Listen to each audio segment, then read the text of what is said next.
and you are all very welcome to the UCI Mountain Bike Enduro World Cup, and a venue that has secured itself as a modern classic. It's Loudenvielle, Pyrenees.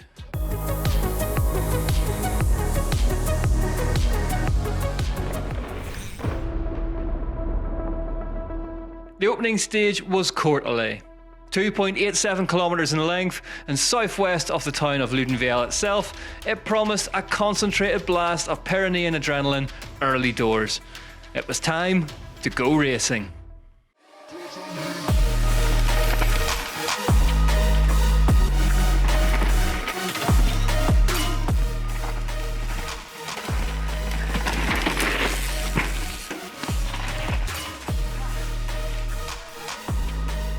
It was tough right from the start, with some riders struggling. A bit of a mess at the top. Super tricky, all the roots and rocks are sticking out. Hard one.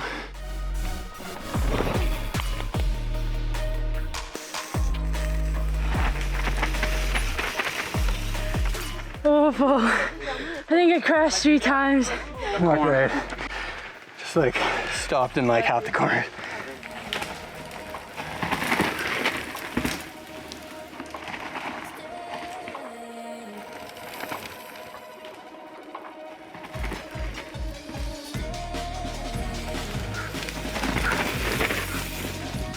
Last year's winner here, Alex Rudeau, was looking fast until this moment.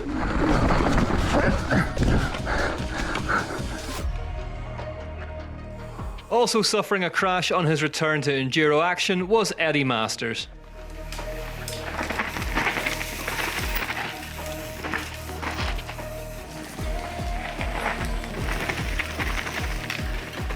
Loudenvielle Pyrenees has traditionally been a happy hunting ground for French riders, and so it would prove right from the off for this season's instalment.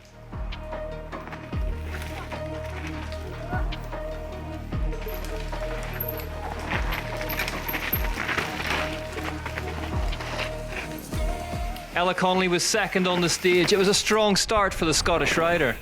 It was dry, and it was like so different from practice. I wasn't expecting that, so I was definitely riding a bit too cautiously in places. Isabelle Courdurier was looking ominously fast at the front, however.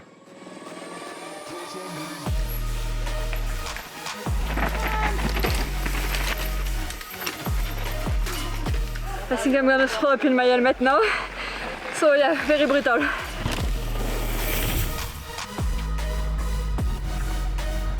Feel way more physical than I thought. A couple little pedals, a lot of slippery corners. But I mean, the dirt's holding out way better than I thought.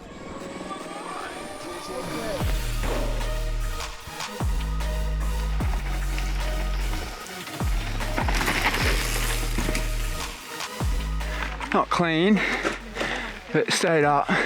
Third fastest amongst the elite men was a Frenchman having a good season so far, Giant's E-Enduro.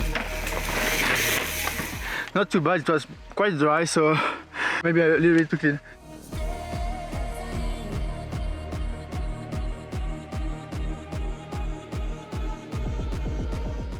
Up ahead of him was Yeti Fox's 2-time champ, Richie Rude.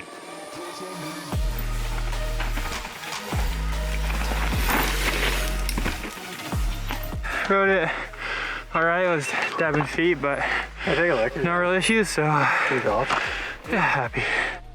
The title leader may have lost a handful of stage points, but at least those that he did were going to a non-title rival.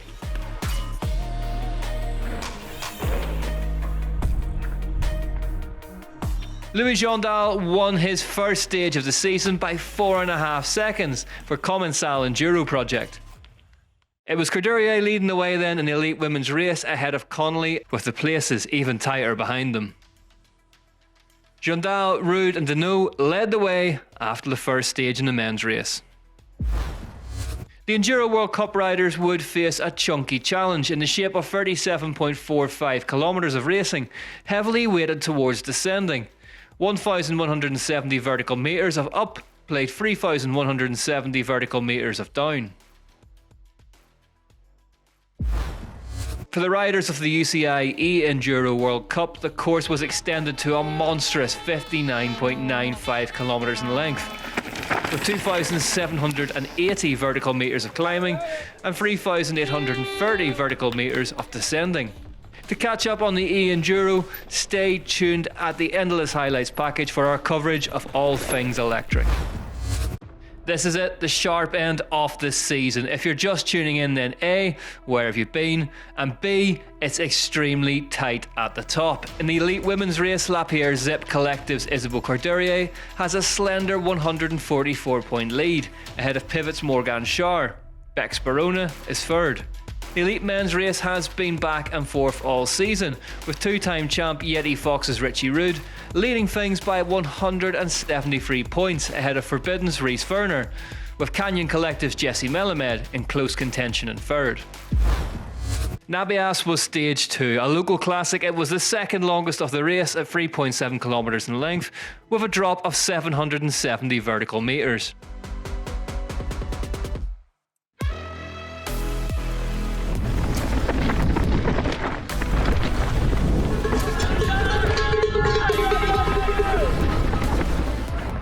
Getting into the flow, try to build on that each stage. We got 3 more. Those Frenchies are fast, boy, especially in France.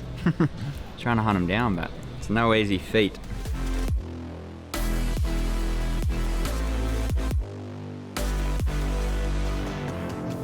Morgan Schar, the winner earlier in the season in Finale Ligure, was third on the second stage.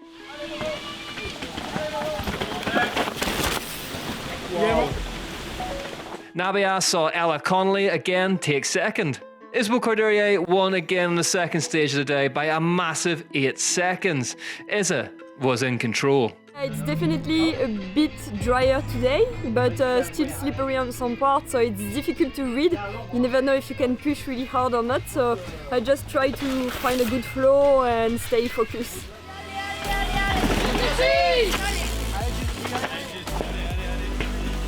I did some racing in the break, but hopefully it wasn't enough because that first stage I guess I tried to take it slow, but I felt like I lacked some intensity. And then it would have been good, but I just had a small crash.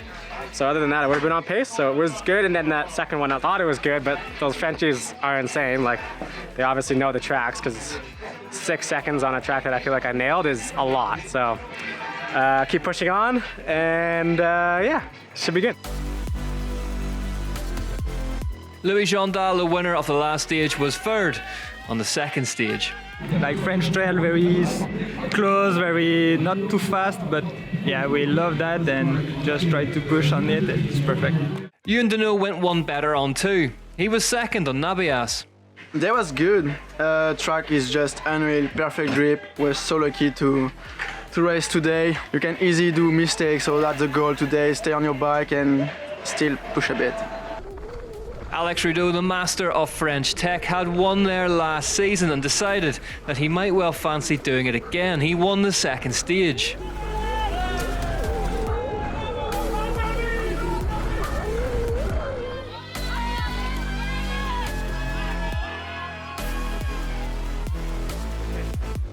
A stage win here on the stage 2, so I'm really happy about that. Now 3 more stages, some long one, a steep and short one, so we will see. Courdurier, Connolly and Schar led the way after the second stage,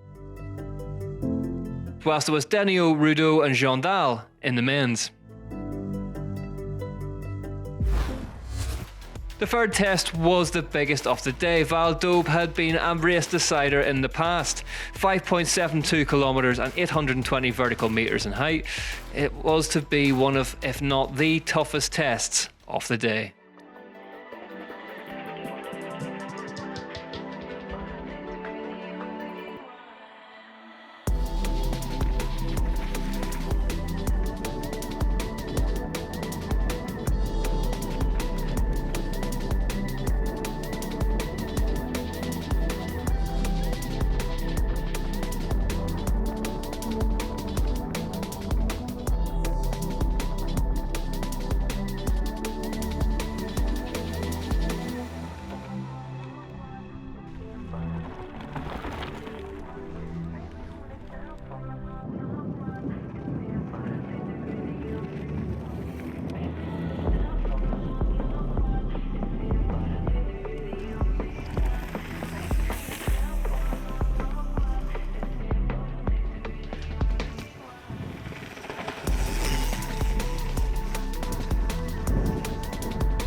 Fresh from her adventures on her downhill bike, Trek Factory Racing's Hattie Harnden was warming up nicely as the ambient temperatures continued to rise.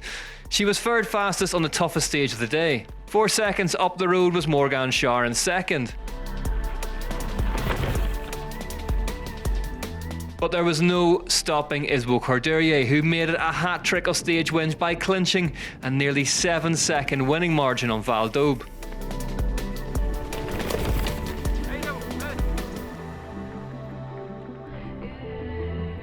Best bit of racing. Val d'Aube was a brutally tough affair, but Deneau was holding strong and came in third.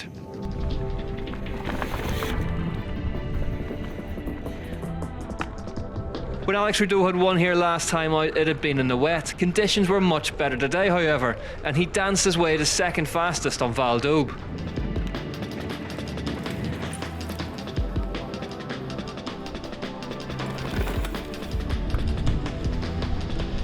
The rider out front, however, was the hard-charging Jack Moyer.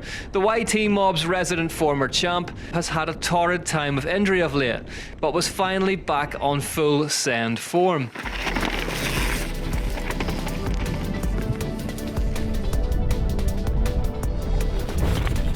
Jack took the win on the stage by 2.4 seconds. Alex Rideau moved into control of the race. Behind him, it was Louis Jondal and Ewan Deneau in close contention. Moyer, Rude and Melamed were 4th, 5th and 6th respectively. Isbo Corderie was making the race in Loudenvielle Peyragueux hers to lose. Behind her, Connolly led Schär. Scarzy had breathing space between her and the on-the-move Harnden, whilst George Swift was ahead of her compatriot Ray Morrison. The 4th stage was Portico, the shortest of the race at just 1.5 kilometres in length. A high-speed off-camber charge through the trees, it brought the racers back to the beautiful town of Loudenvielle and the race village itself.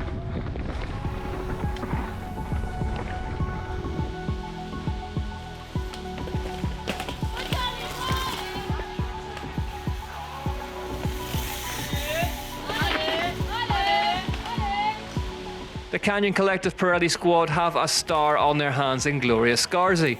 The Italian is getting better and better every time we see her in 2023, and she was 4th on stage 4 behind Ella Connolly.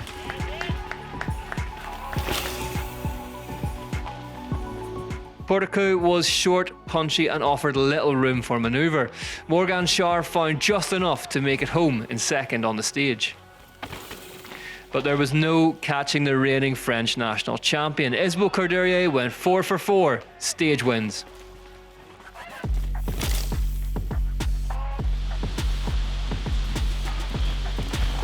I didn't know. I ran wide on a rut, and then I was just going straight and couldn't stop. I had to park it into a tree so I didn't go down the bank. It was hard though. It was for sure the most blown out. It may have been a short stage, but the times at the front of the elite men's race on Portico were unbelievably tight.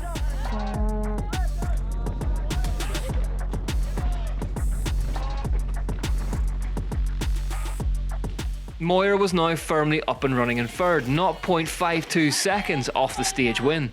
Finally starting to find my flow, bro. Martin Mays, another resurgent big name, was just 100th of a second faster in second. I feel like I can finally attack again on the bike, so it's very positive compared to the first part of the season. Jesse Melamed hadn't given up. The Canadian dug deep and took his opening stage victory of the race by a fraction over half of a second. All that meant that Corderier's lead was now over 20 seconds.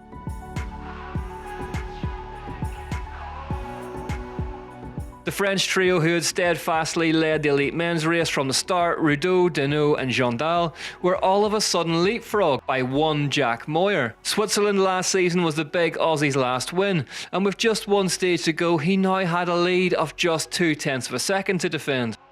Rude and Melamed were welded together in 5th and 6th, whilst the third rider of the title racing trio, Rhys Werner, was in 10th. One stage was left to run. Kern. 2.4 kilometres of everything Loudenvielle. The crowd-lined rock gullies roared them on. The last stage of the penultimate race of the year was live, and there were points waiting at the finish line for whomever could get there first.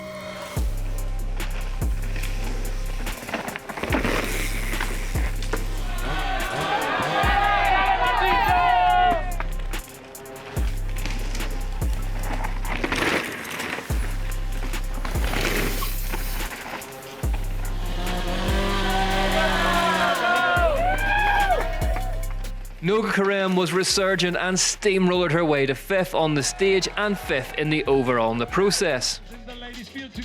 Hattie Harnden had ridden her way into the race from stage 3 onwards with a 9th on Kern, resulting in a more than solid 4th place overall. Championne allemande. Et Hattie Harnden takes the lead.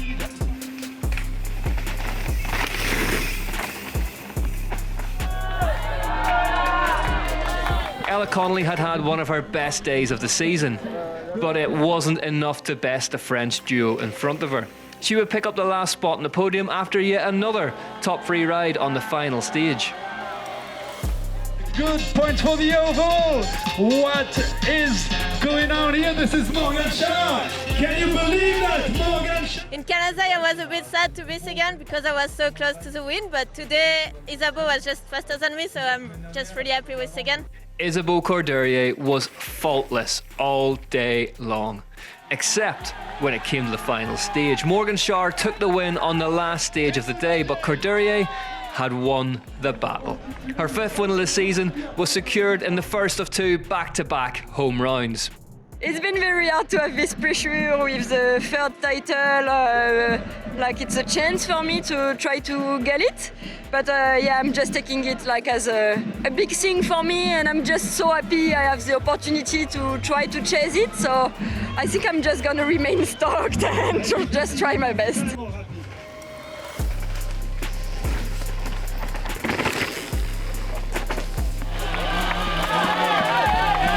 He might take the win, but it's not done yet. Listen to the result. Jesse Melamed was 2nd on the final stage. Dogged as ever, he had set his sights on winning as many points as possible. He'd grabbed 5th in the overall in the process.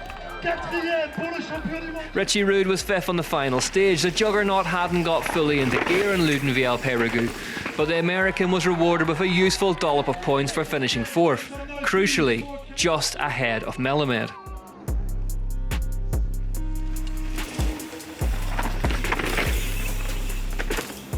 Louis Jondal had had a superb day on the stages and was 3rd on the last one, which secured him 3rd in the race. Less than a quarter of a second separated Moyer and Rudeau, literally the time it takes to blink an eye. But who would blink first?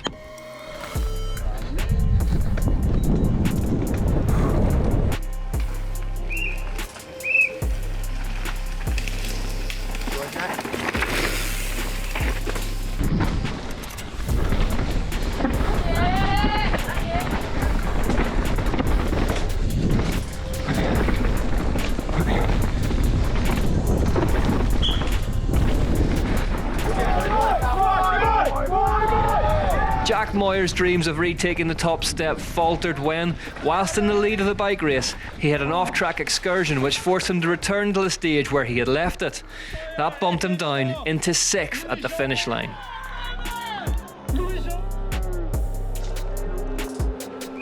Which in turn meant that it was all about Rudeau versus Deneau for the win.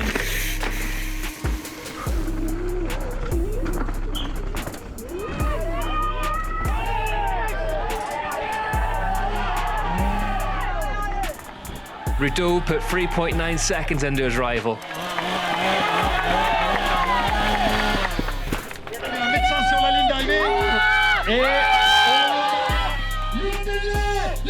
But it wasn't enough. After over 5 years of trying, Deneau took a UCI Enduro World Cup victory. At the line, his winning margin was just 0.74 seconds, one of the closest in the sport's history. Honestly, I can't believe yet. It's my first podium ever and also my first victory. So here in France with 2 French on the podium too. My parents just get to the finish line like just when I cross the finish line, which was amazing. And here is confirmation of the final standings then. Isabeau Courdurier collects win number 5 of the season. She didn't quite sweep the stages, however, with the only other rider to take a win finishing 2nd, Morgan Shaw. Ella Connolly was 3rd ahead of Hattie Harnden, Barbara Wojcik and Noga Karem. Swift won the battle of the Kiwis with a fantastic 7th place. In the elite men's race, Deneau won ahead of Alex Rudeau and Louis Jondal for an all-French podium. They got in ahead of the big 4, Rude, Melamed, Moyer and Mays. Charlie Murray was 8th in front of Lukasic and Booker, which all means that the overall standings shake out like this. Isabel Corderia maintains her lead at the top of the tree, with just one round to go ahead of Morgane Schauer by 212 points. Hattie Harnden is 554 points behind, which would indicate an all-French battle royale for the title in Haute-Savoie. In the elite men's race, it is Richie Rude who has control of the overall points leader's jersey by 238 points, but it is now Alex Rudeau who is second, 42 points ahead of Jesse Melamed, leaving the Canadian defending champion with work to do. The team's battle rages on as well, with just a single round left to play. Yeti Fox Factory Race Team maintain their lead ahead of Lapierre Zip Collective and Pivot Factory Racing. In the E-Enduro race, it was a rude awakening for the riders who were up against an energy-sapping power stage for the first outing of the day. It was Ryan Gilchrist who drew first blood, taking the Stage 1 win in the men's race, whilst Germany's Ines Thoma did the same in the women's.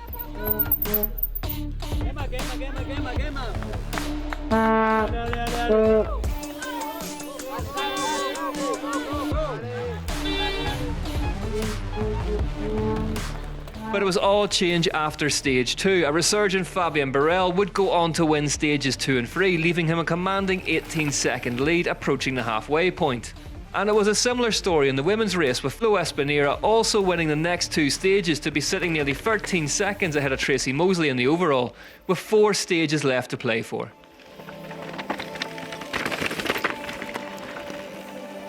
Stage 4 would see E-Enduro stars put their skills to the test on another power stage, this time a brutal 300 metre climb that twisted and turned its way around a technical wooded section. It proved challenging for race leader Fabien Barel, finishing 14th on the stage, whilst Ryan Gilchrist took the win.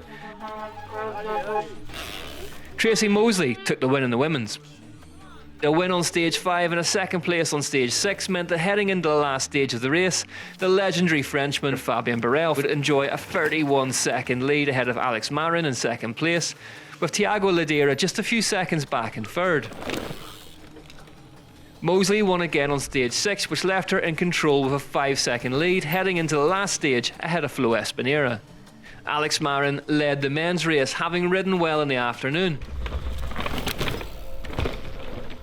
Barel won on Stage 7 by 7.4 seconds to clinch yet another victory. Yeah, well, that was amazing. Obviously, the location was a surprise to me, how good the trails was. Really technical, hard, a lot of precision needed, but also very rooty on some areas. And they got a crazy shape on the power stages that were making the race really, really complicated. I think everyone gave their best, and absolutely stoked to be able to still compete with the young guys.